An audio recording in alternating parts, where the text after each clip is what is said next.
Okay, so the thing we're most excited for in 2018. So I think our best and our worst moment was both, how do you afford to travel the world? Oh, we're thinking of having a baby. So guys, I I thought this would be a really good time to let you know.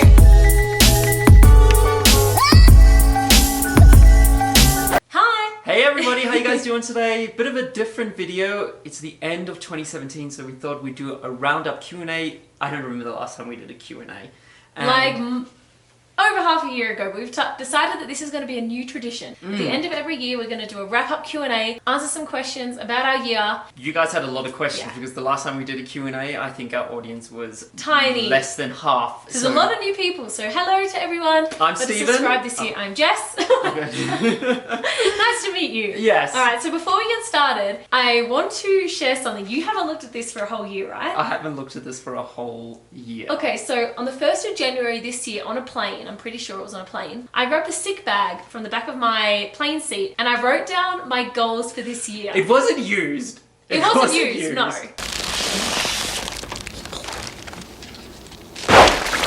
It was almost used, probably. Usually I feel sick on planes. Oh yeah, but, that's a fun fact with Jess. Yeah. Doesn't like flying. I don't like flying and I get really sick on airplanes. But and she's on a travel channel. Yeah, it's weird. But I wrote our goals for this year and you haven't looked at them.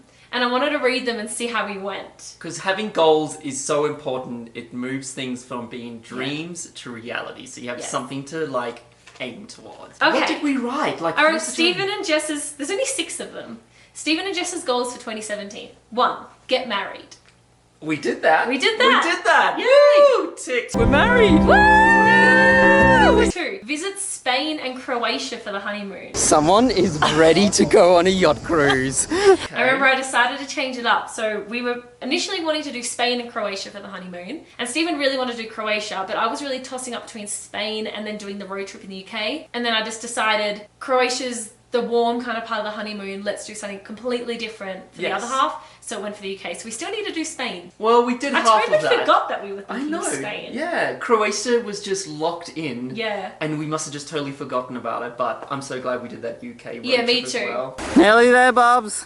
It was a really, really good honeymoon. I loved it. It's probably my favourite trip that we've done in a while. Yeah, definitely. 3, live abroad again. Okay, so we didn't do that. We didn't do that. So we were thinking of moving abroad and then I think a lot of opportunities came and we ended up just traveling all year. Yeah, I think the beginning of the year, like, we weren't sure what 2017 was going to bring. We just knew that we were going to get married and then planning. We wanted to go live in the UK for like 2-3 months. Similar to our first year travel, we went to Canada for 3 months. We were thinking of moving to the UK, but everything just changed. A lot of people started wanting to work with us and we're like, let's just keep traveling. So that didn't happen. That didn't happen.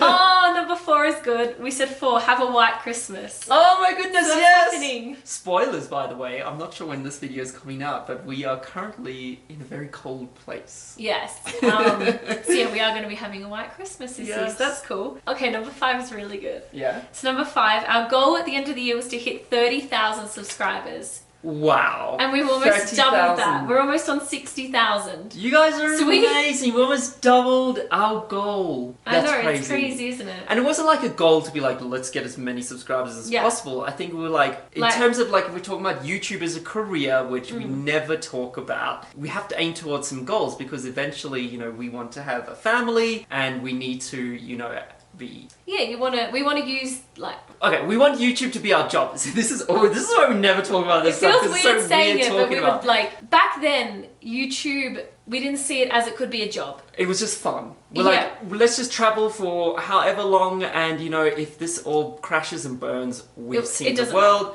But then as 2017 went on, we're like, wow, this could actually be our career.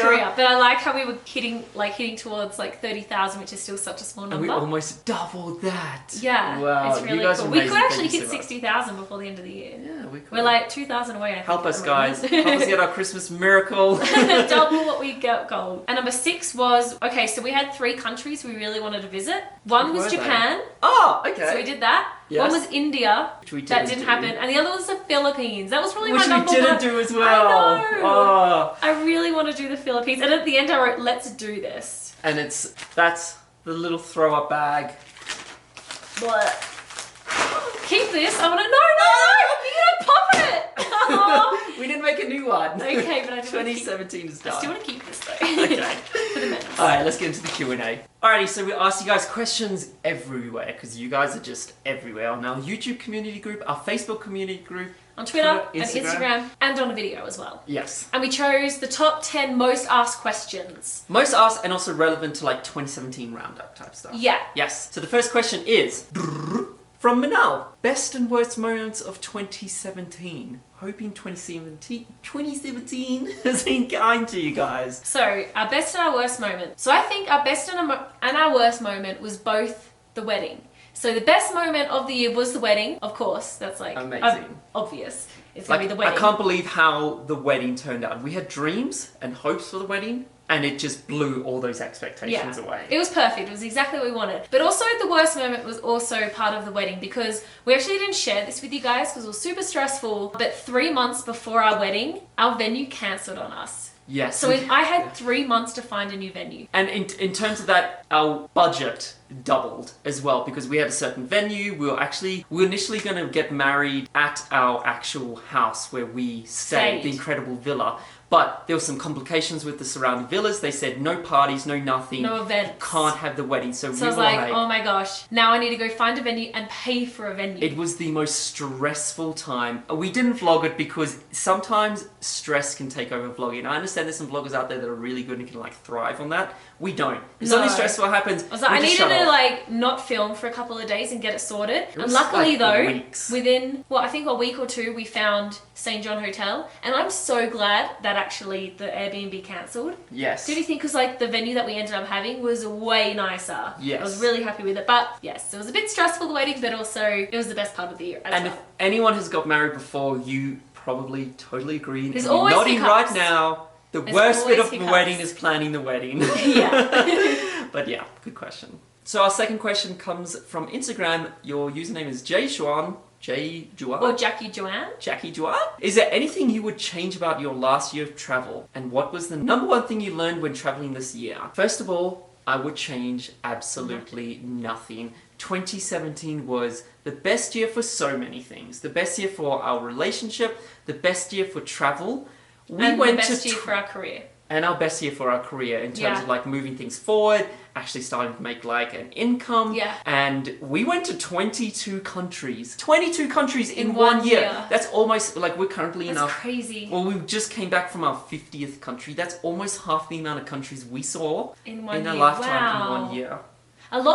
Was a lot returning? No, a lot were new. No, a lot were new. So we went to like a lot of South America. We went to Japan, China, Greece. A lot of Asia, Europe. We went to the Middle East. We did like we all around to Australia. Continents this year. We did. Yeah. It was an absolutely incredible year. And the second part of your question was, and what was the number one thing you learnt? I think the number one thing we've learnt this year is for 2018, is to slow down a little bit. Yes. Because we did go to a lot of countries, but it was so fast. Like there were some times where we only spent like a couple of days in that country, you know? So I think for 2018, if we go to a place, we want to try and slow it down, stay for a bit longer, enjoy like what we're doing right now. We're currently in Colorado in Crested Butte, and we have a week.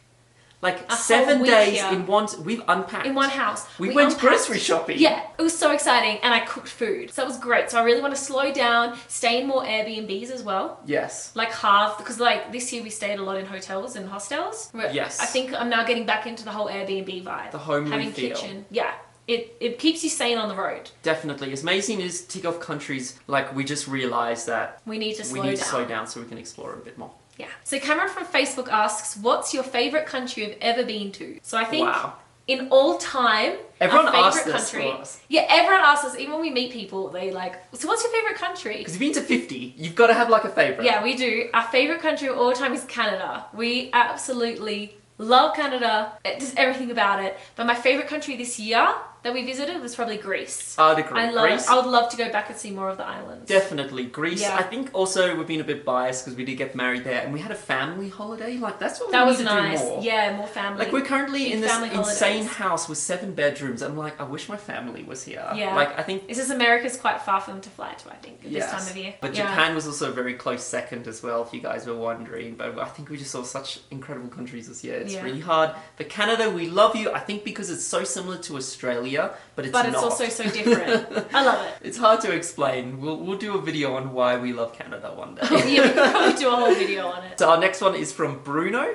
Do you miss Australia at all when you're traveling for such long periods of time? In terms of that, I think I miss what comes with Australia, and that's the home comforts. Yeah. Having a bedroom, being able to just put all your stuff out, having like a space that's yours. I do love Australia. Australia's an absolutely incredible country. We literally explore just as much as Australia as we do outside. Yeah, we try and explore as much as home as we can. So we do love Australia, but if there's anything specific, it's just the idea of home comforts. And don't you think we only need to go home for like a week or two, and that regenerates us, and then we're ready to go again? Definitely. It's so weird. Yeah. But yeah, definitely the home comforts of Australia. But I think as the years have gone on and we've travelled more and more, don't you think we're less seeing Australia as home? Yes, like we're still deciding, because of course we want to have like a family. We're definitely deciding where we want to settle down. And it might not be Australia. Yeah. But we're still tossing up between that and some other countries. Melissa asked, what was your favourite moment from your wedding? Now I think, do you want to go first? No, you go first. Okay, so my favourite part of the wedding, I think, was the whole bit before the wedding. In the morning when we went and my dad made us breakfast, we were all writing our speeches, getting ready. It kind of felt like Christmas Eve, because Christmas Eve is my favourite day of the year. Better than Christmas, because it's that whole leading up anticipation. So I think that whole morning before the wedding, where everything was, it was so chill and relaxed and everyone was together. I think because all the stress had just come up to it, and then you couldn't do anything else. Like the days happens, like whatever happens, we just decided. And it was just the chillest day. I loved it. It was so good. I also really enjoyed that day, and also the next day. Oh, the next day was the day after the wedding, because the wedding was done. All the stress was gone, and we had the funnest day. We just drove hired around ATV bikes, went out with Beck and Paul, and we had dinner with everybody. Yeah, that was so fun. I loved it. Anyway. Our wedding was awesome. But also, if you guys have any other questions, leave them below and we can also answer them. If we don't answer them in this video. Yes. Next question. Yes, next question. Okay, this...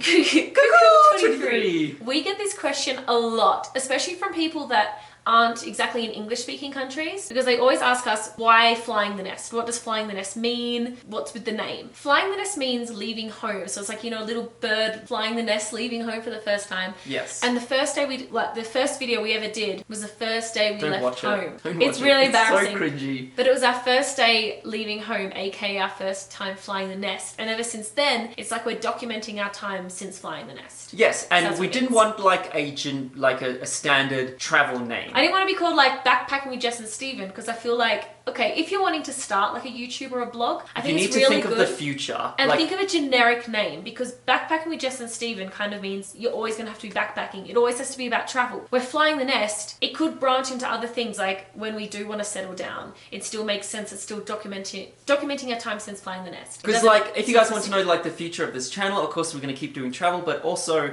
it's going to be following our lives. So when we settle down, when the travel slows down. We didn't always want it to be about travel. So yes. That's why it's called Flying the Nest. Yeah, I hope you guys are here to watch us like traveling and living and all of that, not just specifically for the traveling aspect, because of course that's not going to be there all the time looking at the channel in the future. Just a little. But we do have a lot of trips planned, so don't worry. So the next one comes from Shamil. Speaking of settling down, are we thinking of having a baby? So guys, I thought this would be a really good time to let you know that we're not having a baby at the moment. No plans for babies yet. We still have way too much stuff we want to tick off our bucket list before we have little ones. But we do want to have kids. 100% we want to have a family. Like Ashley and Heidi, our like best friends back home, just had the cutest little baby called Hugo. So cute. And he made us so unbelievably clucky. For like 2 weeks, I was super clucky. Lily asks, okay, this is another one of those questions that we get asked a lot. This is actually the number one. The number one question is from Lily102, and she asks, how do you afford to travel the world? Do you have jobs on the side? If yes, what are they? So, at the moment, on this date in December 2017, Flying the Nest is our full-time job. Yes. It has taken us 3 years to get to this point though. Yes. So, we can kind of give you a quick summary? Yes, so then maybe if you guys want a full video on this, let us know below, because this is kind of just a Q&A video. Yeah, but I'll quickly give you a summary. So, in 2015, that was the year we started this YouTube channel. And before that, for a whole year, Stephen and I worked full-time jobs and saved literally every penny we could. We saved so much money and we went and traveled for a whole year. And that was our first year on this channel. And we pretty much paid for that entire year. But there were some things like we won the Covermore competition, which topped up our bank account. Yeah, that gave us a $10,000 travel card, and we used that pretty much for all our hotels and our flights for half of our first year. Yes, we also worked with companies which they'd either give us a one-night stay at a hotel, or sometimes we worked with a company that would give us like 7 days. So it kind of stretched the inevitable of our bank account being drained to zero. And as the year, but we weren't making money. So as the year, our bank account was going lower and lower, and we're just trying to work with people so it would stay flat, and then it'll start going down again. So we didn't make any money that year. The last trip of our first year was the YouTuber trip in Africa. We spent the last of our credit card to go on that trip. Like when we got home, we were broke. And then we were negative credit card and $0 in our account. Yeah. So that was the first year, absolutely incredible year. And then our second year was when we started going to companies and saying, hey, on top of, covering our hotel, you also need to pay for our flights, because out of necessity, we couldn't keep traveling because we had no money. So we started pitching companies, brands started working with us. Of course, our incredible major brand is GoEco, who sends us to all the volunteer organizations. Yeah. We started working with Geckos a little bit. Geckos Adventures, yeah. Yes. So in our second year, we were making a little bit of money, like from ad revenue and stuff, but we were still broke, but we weren't putting any money into travel. So companies were paying for our food and our flights. So that's when we were flatlining. So we weren't going down anymore, which was great, but we weren't going up. And then in our third year, when we had so much content, we had a bit of a bigger audience, a bigger reach, we were able to pitch companies going, hey, do you want to work with us? Hotels, and you need to pay for us. Because at this point, the way that we discuss it is that we have an audience, which is you guys, which is amazing, across social networks, across YouTube, across our blog, and they're getting seen. For example, a company went to a TV station and said, hey, we'll give you a free night's hotel and you just play a commercial in front of American Idol. The TV station will be like, no. Like, you need to pay. We're a business. And we started looking at it like that. We have something to offer, so companies need to pay. But this has taken 3 years to get to that point. Because we had nothing to offer before. Yes. So as we grew, and also it was really great because now we have all this content that we can show them, to give them examples of what they could expect from us. Yes, and, so we were 3 years of staying at hotels, going on tours. And that was kind of like creating a portfolio that we can now show companies. And not only that, we can also create content for them. So a tourism board might be like, hey, can you make us a commercial? We go out, film the commercial, and they pay for the commercial. Exactly. So they're paying for there's content. There's things on top of, outside of YouTube as well. Yeah, there's like YouTube ad revenue, which is, as you guys know, minimal. with the adpocalypse, minimal. Then there's like companies paying to be seen on our channel. And then there's companies the biggest one is companies wanting content from us. So we're filming commercials for them, or they're buying drone footage from us, or they're buying photos from us. So that is now that's how we've built our business. And that is how we are now being able to do this as a full-time job. And hopefully 2018 just gets bigger and better, because we want to make sure that our company gets strong enough that we can support a family. And now that's our next goal. So yes, the next goal is we can support ourselves, but we couldn't support a little one. Yes. So now that's what 2018 is all about, trying to build a business that we can then financially support a family. So by you guys sharing this video with your friends, getting friends and family to subscribe, you're helping us so much. Yeah. Be able to bring you awesome content, and also hopefully one day, have enough money to support a family, which is our main it's really cool. Yeah. This was my favorite question. Toddy. Todd. We love Todd Lucas. You do. Okay, so Todd says, how are you two going to make us all here love you more in 2018 than we have here in 2017? That is very sweet, Todd. We had to read that one out. That was baby. When I have a baby, you will love us even more. Stop talking about babies. I'm not having a baby. Now everyone's going to keep saying I'm pregnant, but it's just me eating too many freaking gingerbread houses. Chipotle babies. And Chipotle babies. I always get fluffy when I come to US, okay? And the final question, which we also get asked quite a bit, is what is the #1 thing you're looking forward to most in 2018? And my favorite bit is the ending of this question. Be specific. So should we tell them? Okay. Okay, so the thing we're most excited for in 2018 is the little boxes on the hillside. The little boxes made